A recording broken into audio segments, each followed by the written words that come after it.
Joignez-vous à la discussion. Appelez ou textez 187 Cube Radio. 1877 827 2346.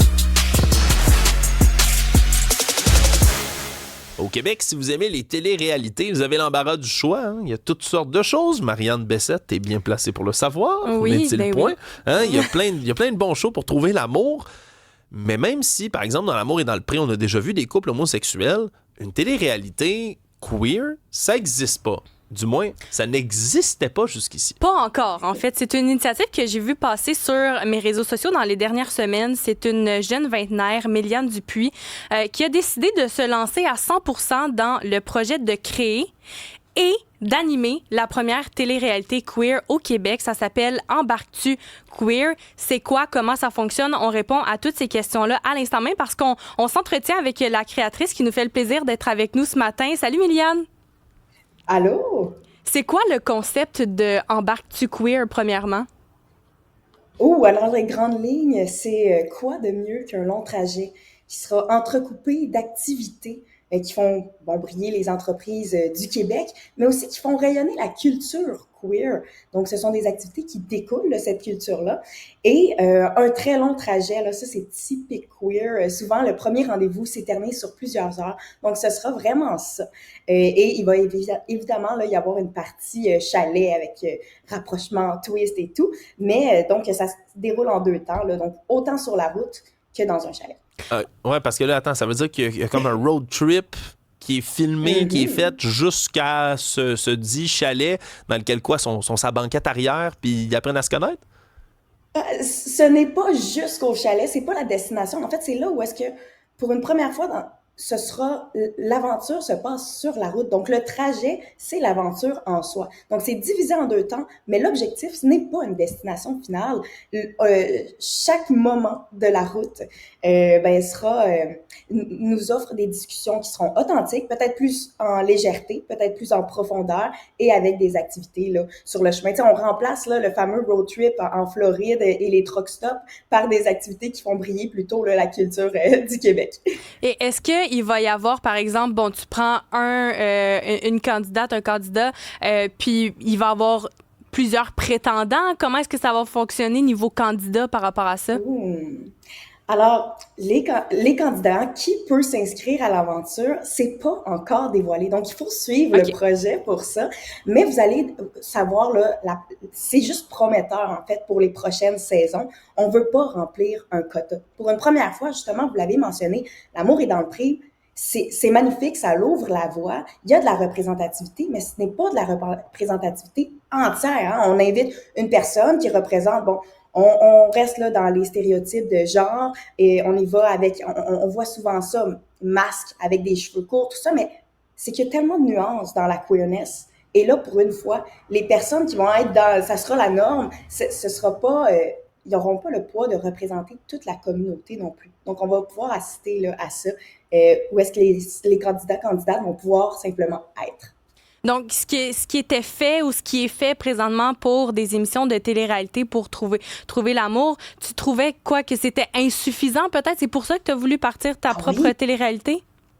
En fait, il y a un besoin de représentativité entière. En ce moment, oui, on voit là, magnifique les portraits de OD, on a une Béatrice qui se présente comme queer, mais qu'est-ce que ça fait en fait une seule personne queer dans un cast qui est entièrement hétéronormatif? Absolument rien. C'est magnifique, on y va, là, on va prendre le quota, ça ajoute de la diversité, mais est-ce que 1% est suffisant alors que ces personnes-là ont juste envie de vivre une aventure aussi et d'explorer ces possibilités-là? Donc, on renverse le tout et casting complètement non hétéronormatif pour cette télé-réalité. Puis ça fait quand même longtemps que tu travailles sur ce projet-là. Je crois que ça fait 4 ans que tu bâtis l'idée, le concept. Oui. Pourquoi maintenant plutôt qu'avant? En fait, tout le monde y a pensé. Il y en a tellement des personnes qui ont pensé à ce concept-là, qui ont rédigé des idées, qui ont même été chercher des diffuseurs, qui ont demandé. Mais il n'y a personne qui a décidé de passer à l'action. Puis, pourquoi en ce moment, en fait, la question, c'est plutôt pourquoi en 2025, il n'y en a toujours pas? Et c'est cette question-là qui m'a donné le goût de « Hey, je vais passer à l'action à 100%. » On fait des actions concrètes à chaque jour, puis ce beau projet va pouvoir éclore là, enfin une première télé-réalité queer au Québec. On a vu aussi sur les réseaux sociaux la créatrice de contenu Ali Brassard qui avait fait un genre de dating show. Justement, il y a eu presque 900 000 vues sur YouTube. Est-ce que toi aussi, ça va être diffusé sur YouTube? Comment est-ce qu'on va pouvoir consommer ton contenu? Absolument. En fait, pour cette première édition, je ne le cacherai pas. Il y a plusieurs... En fait, jusqu'à présent, il y en a comme 3 qui m'ont contacté. Donc, ça veut dire que ça a piqué la curiosité, puis c'est juste beau pour d'autres projets émergents qui vont arriver plus tard. Mais pour cette première édition, je tiens à ce que ce soit sur YouTube, sur les réseaux sociaux. Et, tu sais, ce n'est pas... c'est accessible.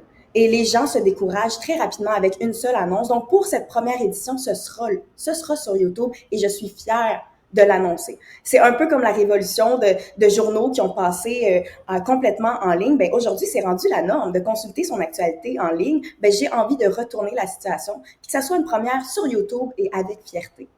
Et en terminant, Méliane, rapidement, une télé-réalité, on se cachera pas, c'est beaucoup de travail, la recherche de candidatures, les entrevues pour trouver les candidats, les tournages, les réseaux sociaux, les alimenter. Mais là, toi, tu fais tout ça. Là. Est-ce que tu vas être correct? As-tu besoin d'aide? T'es-tu correct tout seul pour faire ça? Oui, c'est beaucoup apporté, mais comme je l'ai dit, ça fait du bien de passer à 100% à l'action. Parce que ça serait pas réalisé des personnes qui investissent seulement un petit temps. C'est pas juste un petit projet, qu'on fait sur le côté là, après notre job. Non, ça prend cette énergie-là de s'investir à 100%. Puis là, on vient de recevoir des portfolios là, de personnes qui ont travaillé dans beaucoup de, tu sais, dans des plateaux concrets.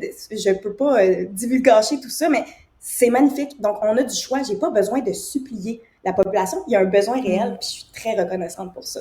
Ben, considère ma curiosité piquée, Méliane Dupuis, toi qui es animatrice, créatrice de cette première télé-réalité queer au Québec. On va rester à l'affût des informations pour Embarque-tu. On peut te suivre sur les réseaux sociaux. Tu as d'ailleurs une page Instagram Embarque-tu queer. Je pense que vous avez déjà 4000 abonnés. C'est quand même beaucoup pour un concept qui n'a pas été dévoilé à 100%. Et pour ceux et celles qui vont vouloir s'inscrire et qui vont vouloir participer à cette télé-réalité-là, je vous invite à regarder les réseaux sociaux. Méliane Dupuis, merci beaucoup pour ton temps ce matin. C'est super apprécié, puis bonne continuité.